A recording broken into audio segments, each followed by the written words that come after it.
یہ سچ ثابت ہوا جو حضرت یوسف علیہ السلام نے بیان کی تعبیر، تو بادشاہ خوش ہوا اور حضرت یوسف علیہ السلام کو حاضر کرنے کا حکم دیا تاکہ انہیں اپنے خاص وزراء میں شامل کرے، مگر حضرت یوسف علیہ السلام نے اپنی مکمل بے گناہی کا اظہار کروائے بغیر جیل سے باہر آنے سے انکار کر دیا۔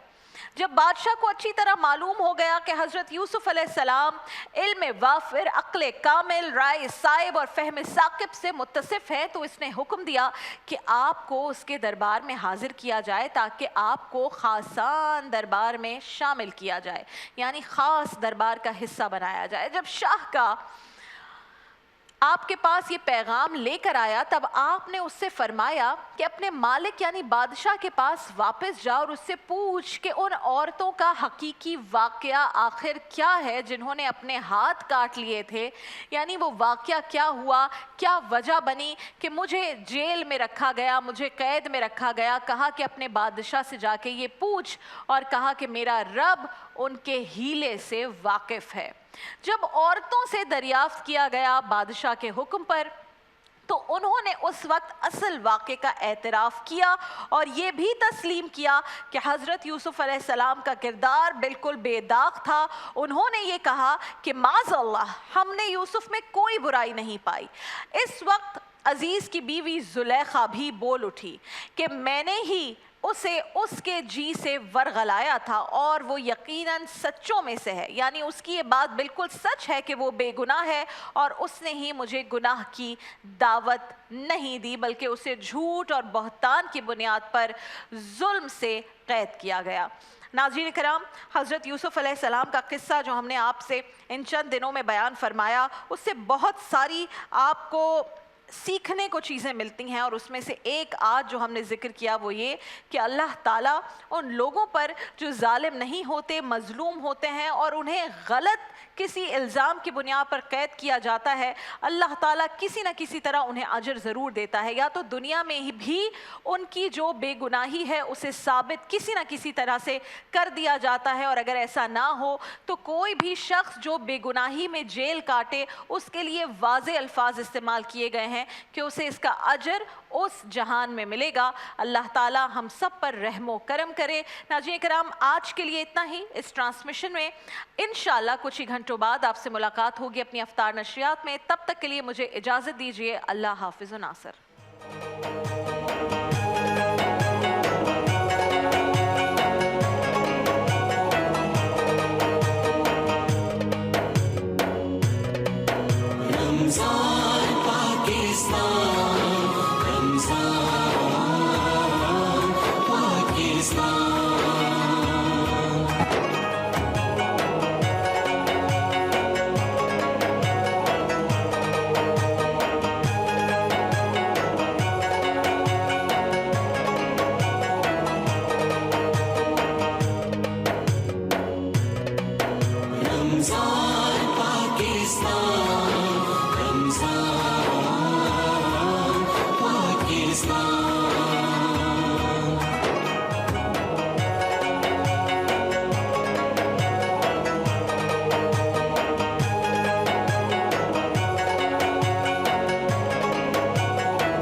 Ramzan